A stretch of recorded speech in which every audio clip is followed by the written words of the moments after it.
మీరు ఎలాంటి బిజినెస్ చేస్తున్నా ఏఐ టూల్స్ ద్వారా మీ బిజినెస్ ని డబుల్ చేసుకోవచ్చు. జస్ట్ 49 రూపీస్కే ఏఐ టూల్.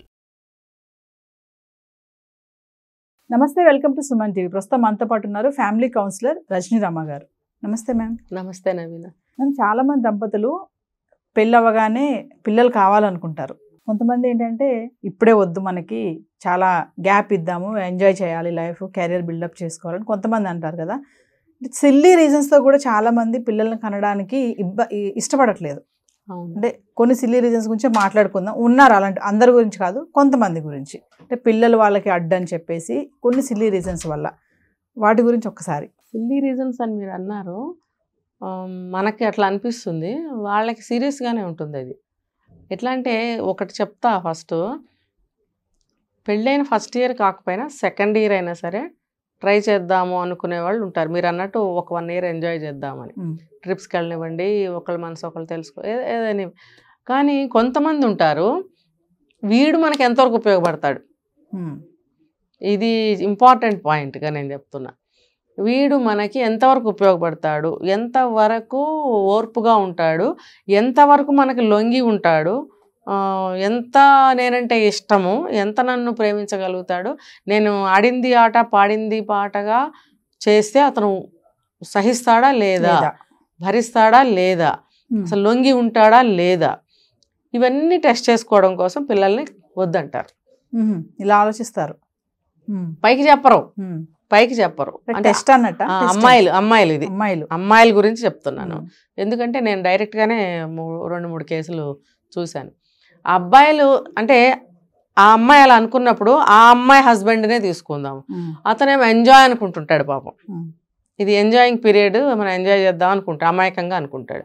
ఇలాంటి విషయాల్లో అబ్బాయిలు కొంచెం అమాయకులు. ఇలాంటి విషయాలు ఆ అమ్మాయిలు చాలా స్ట్రాంగ్ అంటే తెలివనాలా, లేకపోతే అంటే అచ్చ తెలుగులో ఊరు భాషలో చెప్పాలంటే కాలాంతకులు అంటారు కదా, కాలాంతకమైనటువంటి ఆలోచనలు అనమాట. అంటే అన్నీ మనకే ఫేవర్గా ఉండాలి. వాడు అన్ని విధాలా పడుంటాడా లేదా, ఒక మాటలో చెప్పాలంటే. మనం ఇది కూడా ఒక వీడియో చేసి ఉన్నాం గతంలో. ఇలా అనుకుంటుందని వాడు అనుకోలేడు. ఎందుకంటే అరేంజ్డ్ మ్యారేజ్ అయినా ఇష్టపడే చేసుకుంటాడు, లవ్ మ్యారేజ్ అయితే ఇంకా చెప్పక్కర్లేదు. కాబట్టి ఆ మోజులో పడి అంటారు కదా, శ్లేష్మంలో పడ్డ ఏగా లాగా కొట్టుకుంటూ ఉంటాడు వాడు, అందులో పడి బయటికి రాలేడు. మాయ. ఈవిడేమో ఇలా అనుకుంటూ ఉంటుంది. సో వీళ్ళిద్దరికి ఆ కాలం గడుస్తూ ఉంటుంది. అది బయటపడాలంటే కొంత టైం పడుతుంది. మళ్ళీ అంటే అసలేంటో తెలుసుకోవాలంటే అబ్బాయికి 2-3 ఏళ్ళు పడుతుంది. ఈ లోపల ఈవిడ గారు కన్ఫర్మ్ చేసుకుంటుంది, వీడు మనకు అనుకూలంగా ఉంటాడా లేదా. ఉంటేనే ఒక 2 ఏళ్ళలాగో 3 ఏళ్ళలాగో కందాం. మీరు అడిగారు కదా పిల్లల్ని కనటం లేదని, ఇది ఒక రీజన్. ఇది చాలా తప్పు అంటాను నేను. నువ్వు టెస్ట్ చేసుకుంటే అది ఎందుకు టెస్ట్ చేసుకోవాలి? భార్యాభర్తలు అన్న తర్వాత ఎందులోనన్నా కుదరకపోతేనో, అభిప్రాయ భేదాలు వస్తేనో, బాధలు పెడుతుంటేనో గొడవలు రావాలి.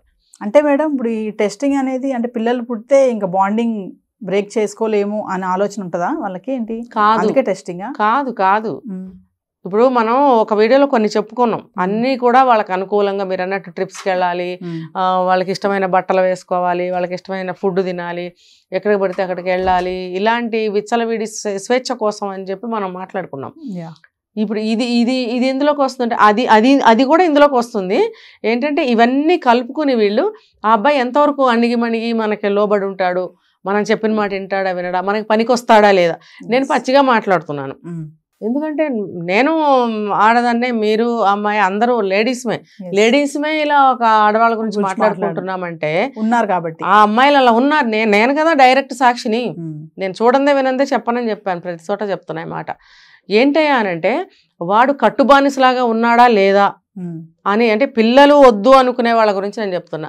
అందులో మళ్ళీ ఒక కేటగిరీ గురించి మాత్రమే చెప్తున్నా, అందరూ కాదు. వాళ్ళ రీజనింగ్స్ వేరే ఉంటాయి. ఈ రీజన్ ఉన్న వాళ్ళ గురించి పర్టికులర్గా మాట్లాడుతున్నాను నేను. వీళ్ళు ఏంటంటే, వీడు అన్ని విధాలు లొంగి ఉంటాడా లేదా, పుట్టిన పాప కానీ బాబు కానీ ఎవరైనా బిడ్డని ఆ బిడ్డ పనులని వాడే చేస్తాడా చేయడా. ఎలా తయారయ్యారంటే, ఒకవేళ పుడితే తర్వాత ఇదంతా కన్ఫర్మ్ అయింది, వీడు లొంగిబడి ఉంటాడు అని అనుకున్న తర్వాత ఎలాగోలా పిల్లనో కన్నారనుకోండి, అప్పుడు మొత్తం పనులని వాడే చేయాలి. ఏమని మాట్లాడుతున్నారు? నేను మోసాను కన్నాను కాబట్టి నువ్వు ఎందుకు చేయవు ఇవన్నీ, బిడ్డ పనులు ఎందుకు చేయవు? అది తప్పని నేను అనట్లేదు. ఇప్పుడు అందరం ఆ దశ నుంచి ముందుకు వెళ్ళిన వాళ్ళమే. అయితే సహాయం కోసం మనం అడగాలే తప్ప బానిసం చేయాలని ఎవరిని చూడకూడదు. భర్త భార్యని చూడొద్దు, భార్య భర్తని చూడొద్దు. ఇప్పుడు నువ్వు హడావుడిలో ఉన్నావు, టైం చాలట్లేదు, నువ్వు అడగాలి, అతను చేయాలి, అతను అడగాలి, నువ్వు చేయాలి. అది ఖచ్చితంగా చేసుకోవాల్సింది ఒకరికొకళ్ళ సహాయం. కానీ అన్ని విధాల పనికొస్తాడా లేదా, నా కాలు కింద పడున్నాడా లేదా, నేను చెప్పిన మాట ప్రకారం నడుస్తున్నాడా లేదా, నేను గీచిన గీత దాటకుండా ఉన్నాడా లేదా అని టెస్ట్ చేసుకున్న తర్వాత మాత్రమే, కన్ఫర్మ్ అయిన తర్వాత మాత్రమే పిల్లల్ని కంటానికి ఇష్టపడుతున్నారు. ఇది చెప్పడం కోసం నేను ఇంత చెప్పాను.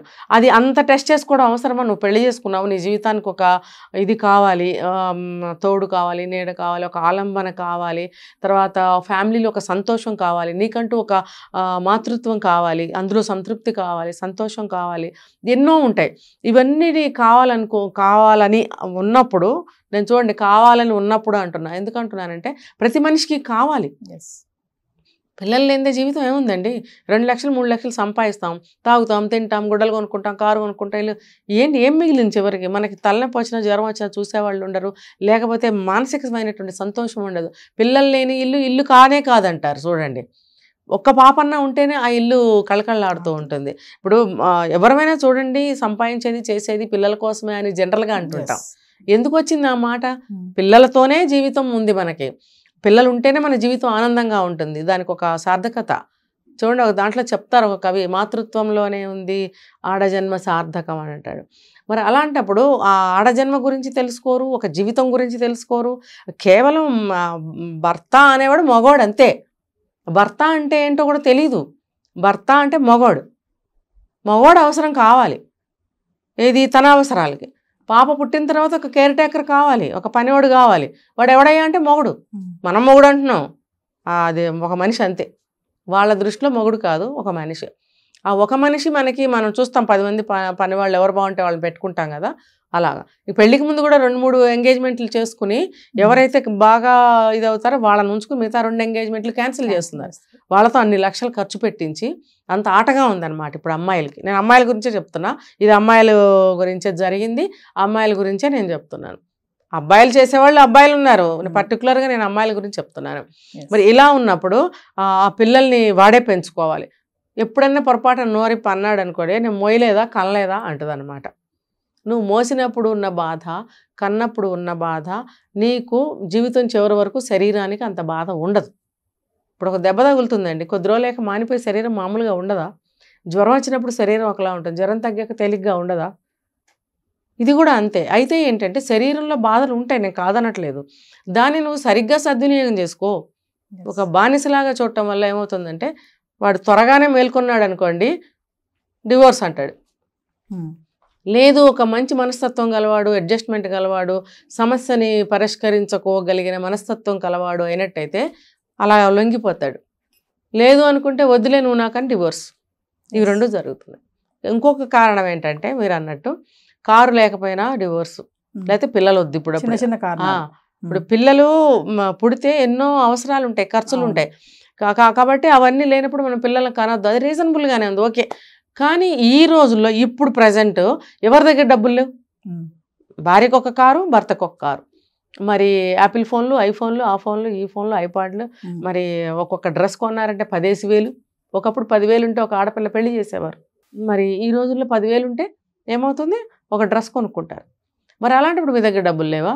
ఏ రీజన్ అంటే వాడికి తల మీద జుట్టు లేదు, అబ్బాయి సరిగ్గా నిండుగా జుట్టు లేదు, నాకు వాడు నచ్చట్లా, వాడి దగ్గర పడుకోబుద్ధి కావట్లా, లేకపోతే 24 గంటలు నా కళ్ళలో కళ్ళు పెట్టి చూడట్లేదు, నేను వాడితో పిల్లల కన్నా ఇలాగే ఉంటాడు వాడు, నేను వాడి దగ్గరకు కూడా వెళ్ళబుద్ధి కావట్లా, మరి నాకు మూడ్ లేకుండా నేను ఎలా దగ్గరికి వెళ్ళి పడుకుని పిల్లల్ని కనాలి? సరే, ఇంకోటి 4వది, పిల్లల్ని కనాలంటే నేను మీరు బోల్డ్గా చెప్తున్నాను, నేను పిల్లల్ని కనాలి అని అంటే ఆ 2-3 రోజులు కలిస్తే సరిపోతుంది కదా, మిగతా నెలంతా ఎందుకు కలవాలి? తర్వాత నా వంక చూసి చిరునవ్వు నవ్వడు, నన్ను బయటకు తీసుకెళ్ళడు, మరి వారానికి ఒకసారి నేను పుట్టింటికి వెళ్ళాలి, వస్తావా రావా? ఏ అబ్బాయి అయినా సరే వెళ్ళటానికి ఎక్కువగా ఇష్టపడాడు, ఎందుకంటే తన అత్తగారింటికి అస్తమానం వెళ్ళాలంటే ఎవరు ఇష్టపడరు. పోనీ వెళ్ళాడు భార్య కోసం ప్రేమగా, 1 సారి 2 సార్లు 3 సార్లు మర్యాద చేస్తారు అల్లుడికి, తర్వాత ఏం చేస్తారా, పిల్లల్ని తీసుకుని లోపలికి వెళ్ళిపోతారు, ఆయన అక్కడ కూర్చోవాలి హాల్లో, బోరు. ఏం తోచదు. ఆవిడ వచ్చేవారు ఎప్పుడు వస్తుందో తెలియదు, బయటకు అలా కూర్చోవాలి, వెళ్దాం అన్నప్పుడు లేచి రావాలి. ఇవన్నీ అతనికి నచ్చవు. అతను కనుక అలా రాకపోతే ఆవిడకి నచ్చదు.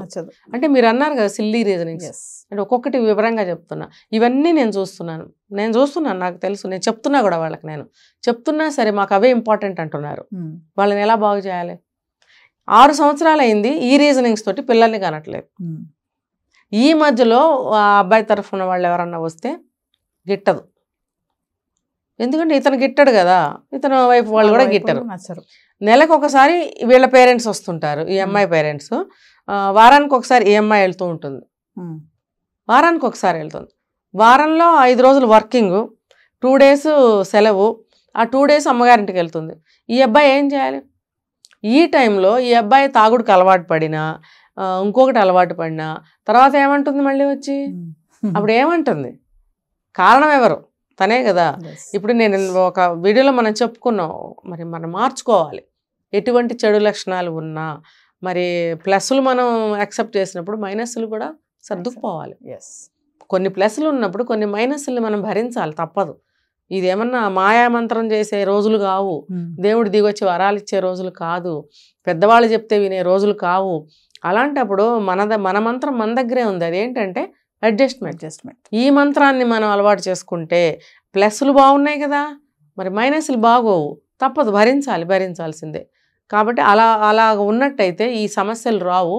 ఎలా ఉన్నా సరే పిల్లలు పుట్టడం అనేది సహజం, పిల్లలతోనే జీవితం అనేది సహజం. పిల్లలు లేని జీవితం ఎలా ఉంటుందంటే చాలా చప్పగా ఉంటుంది. నీకు ఎంత డబ్బు ఉన్నా సరే, ఇప్పుడు ఫారిన్ కంట్రీస్లో చూడండి, పిల్లలు ఉన్నా లేకపోయినా 90 ఏళ్ళు వచ్చినా వాళ్ళ పనులు వాళ్ళు చేసుకోవాలి. నడవలేరు, వీల్ చైర్స్లో వస్తుంటారు, వాళ్ళకి అసిస్టెంట్స్ కూడా ఎవరు ఉండరు. నా ఫ్రెండ్స్ ఉంటారు, ఆ ఫ్రెండ్తో 2 ఫ్రెండ్స్ కలిసి వస్తుంటారు, వాళ్ళు ముసలాళ్ళే వీళ్ళు ముసలాళ్ళే. అంటే వాళ్ళకి ఎవరు ఉండరు. మేబీ వాళ్ళకి పిల్లలు పుట్టి ఉండకపోవచ్చు, పుడితే వాళ్ళ దారి వాళ్ళు వెళ్ళిపోయి ఉండొచ్చు. వీళ్ళకి 90 ఏళ్ళు అంటే వాడు 70 వచ్చో 60 వచ్చో, వాడు ఉన్నాడో పోయాడో తెలియదు. రకరకాల రీజనింగ్స్తో ముసలి వాళ్ళందరూ ఒంటరితనంగా ఉంటారు. ఆ ఒంటరితనం వాళ్ళకి ఒక శాపంగా ఉంటుంది అనమాట. మనలాంటి వాళ్ళు కనపడితే హాయ్ హలో అంటుంటారు. ఎందుకు? వాళ్ళకి ఎవరు లేరు మాట్లాడటానికి. అప్పుడేమి బయటకు వెళ్ళి వెతుక్కుంటుంటారు. ఇప్పుడు ఏంటంటే పెద్ద మనసుతోటి ఫ్యూచర్ ఆలోచించగలగాలి. అరే మన ఫ్యూచర్ ఏంటి? ఎవరుంటారు? మన తల్లిదండ్రులు మనతో ఉంటారా? మన సిబ్లింగ్స్ మనతో ఉంటారా? ఎవరు ముందు ఎవరు వెనక మనకు తెలియదు. మనకంటూ ఒక ఫ్యామిలీ, మనకంటూ ఒక తోడు నీడ ఉండాలి. కాబట్టి కనీసం ఒక బిడ్డనన్నా కందాము, ప్లస్లతో పాటు మైనస్లను కూడా యాక్సెప్ట్ చేద్దాము అని అనుకున్నప్పుడు పిల్లల్ని చక్కగా వాళ్ళని కూడా యాక్సెప్ట్ చేసి కనడము, ఇద్దరూ కలిసి సమానంగా పెంచుకోండి. గొడవలు పడాల్సిన అవసరం లేదు. కానీ పిల్లల్ని ఈ సిల్లీ రీజనింగ్స్ తోటి కనకపోవడం అనేది కనమని నేను చెప్పను, అది వాళ్ళ ఇష్టం, వాళ్ళ నిర్ణయానికే మనం వదిలేద్దాం. ఎందుకంటే నేను చాలా వీడియోలో చెప్పాను, మీరు బిడ్డల్ని కనాలి అనుకుంటే మీరు సాక్రిఫైస్ చేయాల్సిందే. మీ బిడ్డల్ని ఎవరు పెంచరు. అమ్మమ్మల మీద నాయనమ్మల మీద పడేద్దాము, మేము పిల్లలు ఇంకా పుట్టలేదా అని అడుగుతూ ఉంటారు కదా జనరల్గా. అడిగారుగా, ఇదిగో కన్నాం, మా కోసం కన్నారా? మీ పిల్లలు, మా పిల్లలు మీరు మాకు పుట్టేశారు, మేము పెంచేసాం అన్నీ అయిపోయినాయి, ఒక దారికి వచ్చేసారు. మీ పిల్లలు మీకు కావాలి, మీ పిల్లల కెరీర్ మీకు కావాలి, మీ పిల్లలతో ఉపయోగాలు మీకు ఉన్నాయి. కాబట్టి మీరు పెంచుకోండి. మీరు 25 ఏళ్ళకి మీరు కన్నారు, 56 ఏళ్ళు వచ్చాక వీళ్ళు పెంచగలరా వాళ్ళని? ఈ వయసులో పిల్లలు కనే సిస్టమ్ ప్రకృతి దేవుడు ఎందుకు పెట్టాడు? ఆ టైంలో ఆ ఓపికతో కనగలుగుతారు, పెంచగలుగుతారు. కాబట్టి ఆ వయసు, ఆ టైం పెట్టాడు భగవంతుడు. ఆ వయసులో మీరు చేసుకునే పనిని ఈ వయసులో పెద్దవాళ్ళు చేయగలరా? ఆ జ్ఞానం, బుద్ధి, అన్నీ కూడా తెలుసుకుని పిల్లల్ని కనాలా వద్దా డిసైడ్ చేసుకోండి. పుట్టిన తర్వాత ఎలా పెంచాలో కూడా మీరే డిసైడ్ చేసుకోండి. అదర్వైజ్ కనకండి. Thank you ma'am.